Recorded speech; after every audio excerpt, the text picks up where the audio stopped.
இப்படியாக சாத்தானை தோற்கடித்து பாதாளத்தை ஜெயிக்கும்படியாய் தேவன் ஒரு சபையை நம்பி நாடி பேதுருவை கொண்டு எழுப்பினார்.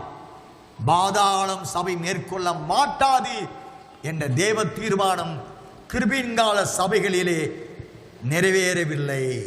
To make this great project to be completed through the church, which was raised upon Peter's promise, but the church which was functioning on the period of grace could not fulfill this greater project, greater prophecy. They failed in this mission. கிருபையின் காலத்தில் எழுப்பப்பட்ட சபைகள், அவற்றில் ஊழியம் செய்த 41 அப்போஸ்தலர்கள், திவ்யவாசல யோவானை தவிர மற்ற அனைவரும் இரத்த சாட்சியம் மரித்தார்கள். அவர் ஒருவராவது மறுமடைந்தார்களா?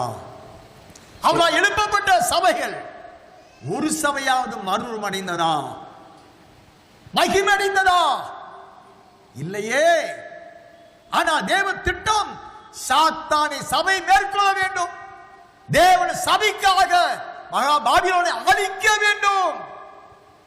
சபையை கொண்டு அவனை பச்சித்து சாம்பலாக்க வேண்டும். அதற்காக தேவ வாக்குத்தத்தம் ஏசாயா 4ஆம் அதிகாரம் 4ஆம் வசனத்தின்படி சபைக்கு சுட்டெரிப்பின் ஆவியை கொடுப்பதா வாக்கு பண்ணி இருக்கிறார்.